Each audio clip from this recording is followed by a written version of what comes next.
Assalamu alaikum, урматтуу кыргыз эли. Саламатсыздарбы, урматтуу жердештер?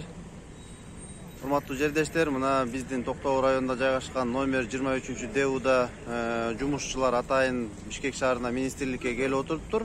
Маселеси айлык майына. Андан сырткары номер 30-ДУдан жана номер 19-ДУдан, бул Талас областы, мына ушундай ДУлардан келип жүйөлүү маселелер менен айлык майналар жана 13 зарплата айлык майналардын астыгы мына ушулар боюнча бүгүн маселе коюп келиштир. Сиздерге чагылдырып ушул маселени аягына чейин ушул көрүп, таратып, жардам берип коюңуздар. Анткени ушул биздин жердештердин маселеси чечилип калса, ушул ДУда негизи эле иштеген маселелер чечилип, коррупцияда министрликтеги коррупциялар азайып калса, бул элге гана пайдалуу деп айтып кетмекчимин. Өзүңүздөр көрүп тургандай, ушундай жумушчулар баардыгы бүгүн атайын келишти. Ошол биздин бияка келген себебибиз айлык маселеси. Биздин айлыгыбыз, ачыгын айтсам, мен өзүм 4 балам бар. Жашаган жерим квартирага 5000 сом төлөйм. Анан ошо айлыгым, ишенсеңер, мышык ыйлагандай эле. Айлыгым 3000-4000 эле алам. 5000 деген айлыкты көрө элекпиз. Еще 1 ай болуп калды, кечиги болот. 13 зарплата болот, ада жок. Кандай бүт продукт бар. Базарга барып азыр 100 сомго эчтеке ала албайт кезине. Айла жоктон чыдабастан ушул акыбалга келип, министрге келип арман айтып турабыз. Жолчулардын жумушу кышында суукта иштейбиз, жайында ызыкта иштейбиз. Биздин да эңегибизди балап, айлыкты көбөйтүп берсе деген үмүт менен келгенбиз. Айтсаңыз, сиз ушул айтпадыңызбы айлык майына 3-4 миң сом, 3,5 миң сом алып келем деп? Ушул канча убакыттан бери 3,5 миң сом аласыз жана кантип ушуну жеткирип келатасыз? 4 балаңыз менен үй бүлөңүзгө кантип жеткирип келатасыз? Эми мындай да, ар бир кесип ардактуу дейт. Биз ушул кесипке арналып калган экенбиз. Бул кесипке шашап кете албайт экенбиз. Ушу эл үчүн деп ушу кызмат кылып, ушул пандемия убагында башталган. Ушул эми айлыгыбыз кээде 6-7 миң болуп кетет. Азыркы моментте уже 5 миң деген айлыкты көрө элекпиз, ачык айтканда. Жогорку жактагы ушактан айлык чыгарбай атат дейт. Бухгалтерская киребиз, начальник айтат, бизге айлык бербей атат дейт. Ушу министрден кайрылбай аткан, акча жок деп айтып коет. Анан биз өзүбүз келдик. Атайын ушу 500 километрди басып Таластан келдиңиз да? Талас. ДУ30тан келип атасыз ошондо? ДУ19тан келип атабыз. Ар күнү өзүбүз жаныбыздан жол төлөп келип атабыз. Арман сайтында беде көптөр ушу Жети областан келдик. Баардыгыбыз биригип, арманыбызды айтып ушу. Көйгөйсү айлык маселеси. Айлык маселени көбөйтүп берсе, биз мисалы меники азыр ачык айтып коеюн, 3000 сом деле айлык алам.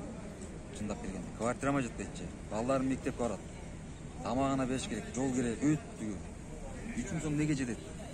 Айла жоктон ушу жардам сурап кайрылып атканбыз эми. Силерден.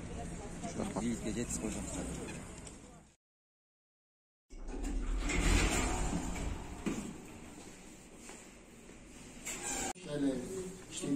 Азыр жыйындар залына келип калдык. Жыйындар залына кирип чагылдырып беребиз. Ошол жерге коллектив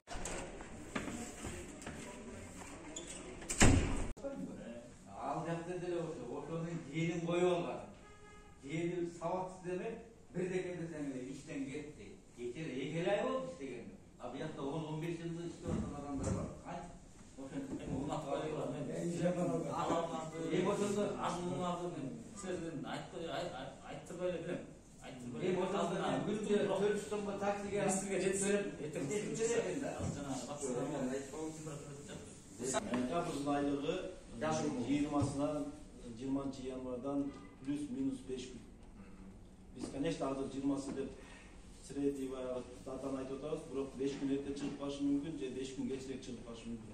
толук берилери же дагы эле бөлүп берип. Биз мындай айке туура түшүнгүлө. Биз айлыкты билебиз, булар силердин өзүңөрдүн мээнетиңер. Биз эч качан себеби жок бирөөдүн айлыгын кармап кала албайбыз. Бизге айлыкты начисление кылып туруп, мынанча манча болчу, сом кылды деп заявка келет. Заявканы бул киши чогултуп туруп баарын отургузат. Минфинден акча чыккан күнү биз бу жерде бир күндө кармай албастан сиздер. Жак барганда биздин мисалы механик баш болуп, начальник баш болуп, главный инженер баш болуп. Бирөө базарга кире албайт. Базарда айланып чуркап, карыз карап алат. Жанагы биздин айлык канчалык кас деңгээлде барса дагы ошондон өнүп калып төлөөгө аракет кылгандар бар. Biz görüyoruz sadece. Ha korkanı biz bilmeyiz kaça summa gelgen. Bergenini alabız. 2600 2000. Bundayda действительно biz alcada devula tabiatı durup жүргүзүп, колдоо коюп, өзүнүн начисление кылып келип атат. Biz действительно ар бири менен кандай начисление болгону боюнча, кайсы жумушту аткарганы боюнча менде толук маалымат жок. Бизге келген жанагы документтер менен иштеп атабыз. Бирок мынакей биз могу жерде ар бир кишиге канча сомдон акча кетип аткан список турат бизде. Şu 35 yılın içinde bu bacayı bölüp yani geçmez. Anan İttir, anan рабочий класста daha ölçmez. Biri de tayin bolçu nurlar. Başlangay. Kim kançalat? O şunda biri de kesin. Misal İttir'si sasap kim algan görülüp menç. Aşağı sala aşağı, bırak aşağılar albayı. Bırak tolu kalan. İmen рабочий bölünüp durar da bu zede Anten kançasın mı? Mayke ben sizge aytıp ketmedim. Mına bizdiki чему bizde adı avup anan keyin dep ekiге bölünüp koydu. Bunlar баягы контордо отурган, баягы производство менен баягы уюштуруу иштери менен иштеп аткан адамдардын айлыгы өкмөттүн токтому менен акылаттары бекитилип берилген. Түшүнүп атасызбы? Ошол акылат боюнча ал келип берилип атат. Сиздердин айлыгыңыздарды айтып атпайсызбы? Бул жанагы тройка менен кетип атат. Ал жерде баягы жумуш аткарылган, жумушка да бөлүнгөн акчанын ичинен аткарылган жумуштун көлөмүнөн чыгарылып атат. Сиздердин айлыгыңыздар. Кар жаган күнү байбиченин баласыбыз, кар жабаган күнү токолдун баласыбыз да. Чынын айтканда. Кар жабаган күнү токолдун баласын деле мамиле кылат. Анан кийин ремонтто турсаң, машинага запчасть келгенче үйгө кетип калсаң, ал күнү эсептелбеш керек. Анда кар жаган күнү ремонт кылып эле жата бербейт. Айлык жазылат деп. Кар жабаган күнү үйгө барып жатат. Ошону да карап коюш керек. Бирге Германда Каракөлдөн чыгып, 1 ай, 1,5 ай асфальт басып тигүү болуп да, барып ошол жерде 12 саат булар айтканда жатып иштейбиз да. Ошондо менин айлыгым чыгат 7.000, 6.000. Мен муну билмей көрдүм да. Гаражда жүрдүм. Иш жок, техника жок. Бирок саатым коёдум. 11.000 чыгып кетти да, мен ошону тагам. Бир иш кылган жокмун, гараждамын. Ана мен начальникке оны бар ачка ток суукта жүргөндө мен гаражда жүрүп жата бербейм 8 саат койдум. Эң жакшы нерсе экен да. Ана мынау нерсе реалий болбой кетти да иштегенде. Бөлөк девуларда бар экен, асфальт баскан убакта айлыгы көбөйт. Биздик 6.000 болду, ошо 6.000 60 километр бассаң да 6.000 айлык көбөйгөн. Ана я тырнашты айтып коесуздар, болбой тырнаш. Биз ошол эң башында айттым го жана биринчи келгенде тырнаш деп дегенбиз. Тырнаш эмне үчүн ошол элдин баарында бар да бөлөктөр бар. Азыр токмогун уже токмок тырнашты алып коюптур. Айлыкты алдык, декабрда тырнашты алып коюптур. А бияга айтат, жок, азыр мындай пулубузду аз болойлу. Сиздер мына буга чейин деле угуп жүргөнбүз. Мына дептогубуз 13 алыптыр, декабрдын айлыгын алып коюптур деп. Азыр силерге мындай эле кандай десем, түз эле как есть айтып коеюн, декабрь айлыгын декабрда эч ким ала элек. Сиздер кандай сүйлөшүп атасыздар, ким менен сүйлөшүп атасыздар, ким сизге ошондой маалыматты берди, мен аны билбейм. рабочулар Эгерде аны жана боло турган болсо, мен ушул жерде Нурланбектен бекчи турат. Замминистрдин көзүнчө калп айтпак белем. Болгонун айтып атабыз. Декабрь айлыгын биз али Кыргызстан боюнча эч ким бере элек. Сиз нааразы болгондор саясат жүзүндө кичине турсак тургула. Февралдын башында буюрса барабыз жана госпиталда ошон силердин баарыңар ошол госпиталга киресиңер да. Реабилитация кылып, февралдын башында барып жолугам жерлерде. Ошо жетекчи менен барып. Сүйлөшөбүз, анан силердин азыр айткандардын баарын мен төккө чыкпай мен сизге айтып берем. Ал деле күчтүү, ал сиз келбесеңер деле билчүмүн. Бирок мынчалык 5.000 билгенде моголорду билбейсиңиздер. 5.000-6.000 деген министрликтен барабы, департаменттен барабы, генеральныйдан барабы. Эт жегенге барбай бир маселе чечкенге барбайсыздарбы? Суранчы. Сен бар элекпин, Чында? Былтыр барыптыр. Эртең барып келейинчи. 2 кой жеп кетти. 2 кой жеп кетти. Мына дагы бир жерде чайдын ичип отурмун, жөнүп чыгып. Эчтеке чечилген эчтеке жок, проблема. Кайра рабочийлерди басып түйлөп кайра эмне болду? Жетекчилерди. Шеф, я все красиво болот деп. Кеткенден кийин баягы өзүнүн нугундара кетет. Мен азыр айтпадым. болгон нерсе. Билбейм ачык кийин. Менде проблема болатын мен билем. Цифра менен баарын анализ чыккан да. Анан жетекчиден зависит этет. Деунун жетекчиси баягы өзүнүн жумушчуларына жакшы мамиле кылса, анан Уйдурна токтогулдук асфальт басканда айлыктар көп, 15.000, 17.000 тиги болду. Биздики 6.000 асфальтка чейин 6.000 алсам 5 километр асфальт бассам болушат. Моторду өзүн жасасын, коробканы, полный погрузчный коробканы өзүн жасап жүрбөс. Бирок менин ачык айткым, менин балкымды эмен кызматымды жөнөкөй 5 тиги менен алып коштулар. Бүттү атказын балаган. Жасабай. И ошо мен жасагандан кийинки 40 деп калса, мынтип айтат. Мына сенин жасаганыңда деп кайра берип, мынтип кезетип, мына бир тиймей койдулар. Азыр кылма койдум эле. Ана 30.000ден, 40.000ден, 50.000ден ишеден ошко чейин машина менен алып барышып, күлтүрүп, акчасын нар 40 саат берип алып келет. Тикке тутап алып. Эң оңой эмес машина. Мен Токтогул районунун Дел-23 мекемесинен келгенбиз. Биз коллективдин атынан ошол декабрь айлыгы, анан 13-чү зарплата бар деген менен келип, ошо декабрь айлыгын ала элекпиз. 13-чү зарплата башка мекемелер алат, биз албайбыз деген ошол маселелер менен келгенбиз. Ошол форма, одежда ошолор берилбейт. Ошол боюнча келип азыр зам министрдин өзүнө жолугуп эмелерин уктук ойлойм. Кудай кааласа ушул айдын этектери чечилет дедик. Эсли чечилбесе, дагы кайрылчу жактарга кайрылат. Сиздер бүгүн атайын ушул жумушчу убактыңыздарды таштап, канча ДЭУдан келип отурасыздар министрликке, Бишкек шаарына? Биз Токтогулдан, Каракөлдөн ДЭУ-23, ДЭУ-30, ДЭУ-19 3 ДЭУ келдик, Таластан кошулуп.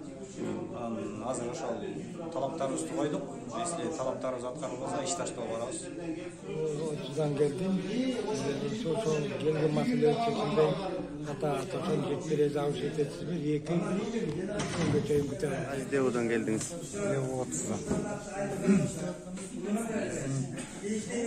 Айлык маселеси, жана 13-чү зарплата. Ошол запчасти, техникалар узулгенден ошол баарын запчасын десек, кияктан акча бөлүнөлөт, бияктан акча жок. Сиз ошондо бүгүнкү күндө канча айдын айлык маяназын ала элексиз? Декабрдын ала элекпиз. Декабрдын берет. Өз айлык маянаңыздар канча? Эми аны мынча деп деле айтыш кыйын.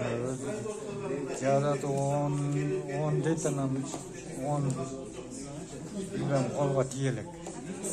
Андан 10.000 тегерегинде алып турат экенсиздер да. Айына ар кандай суммада аласыздарбы ошондо? Иш болгон ишке жараша. Иш болбосо жок. Жок. Таластагы ДЭУ-19 мекемесинен келдик. Өзүңүз тааныштырып коесуз, ат жөнүңүз? Али Сүйүндүк Косунович.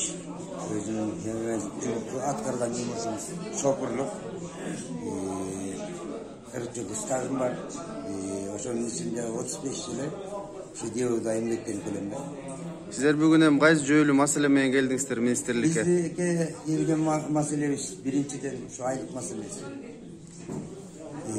Анан муну тендер маселеси. Тендер деп коюп, бирдикиге ала албайбыз. Тендерди алган киши өзүн өзү билет экен, өзүн көрүп билет экен. Бизге окшогон эмеге каалаганына берет экен, каалаганына коюп, начальник менен сүйлөшүп өз чыгыштарын кыла берет экен. Ошо тендерди жок эле кылып койсо деген ниет менен келебиз. Өзгөчө одежда, рабочий одежда берет эле кийип күндөрү, ада жок болсо. Ошондо азыр Таластын ДЭУ-сунда канча айдан бери айлык маяна берилек сиздерге? Декабрдын айлыгы толук элебиз. Толук анан бизге 13-чү зарплата деп койчу эле. Ала элекпиз кудай кааласа. Министрдин оозунан сөз угуп атабыз, зам министрдин. Ушунун 20-сына бердирем деген. Кудай кааласа буга деле чыдайбыз. Айлык маянаңыздар канча? Маянабызды биздики өзгөчө муну 30-сына тиги бирөөлөрдүн баарын бөлүштүрүп берет. Мисалы, bir ayda ала турган 30-сына өссө, жылдык 30-сына өссө, 4 ай, 5 айга бөлүп жарып отуруп акыры берди кылат. Маселеси ушул. Орточо айлык маянаңыздар өзү канча? Бүгүнкү күнгө чейин алган. Пандемия başlangandan beri 4 bin, 3 bin, 2 bin, 2,5 bin. Ben mesela 2 ay aylıkta algan yoktum. Neyse cumuş yok. Salarka göy, benzin göy, cumuş çok bu. Ошол 3-4 миң сомду дагы бере албай кармап ушундай мүмкүн кыйынчылыктар болуп атабы? Жана 200 миң деген бир балая чыккан. Пандемия башталганда бизде мисалы 71 адам эңгек берген деп атачы. Анан мисалы 200 миңди 71 өзүбүз канчада чыгат, туура түшүнбөйсүң. Рахмат.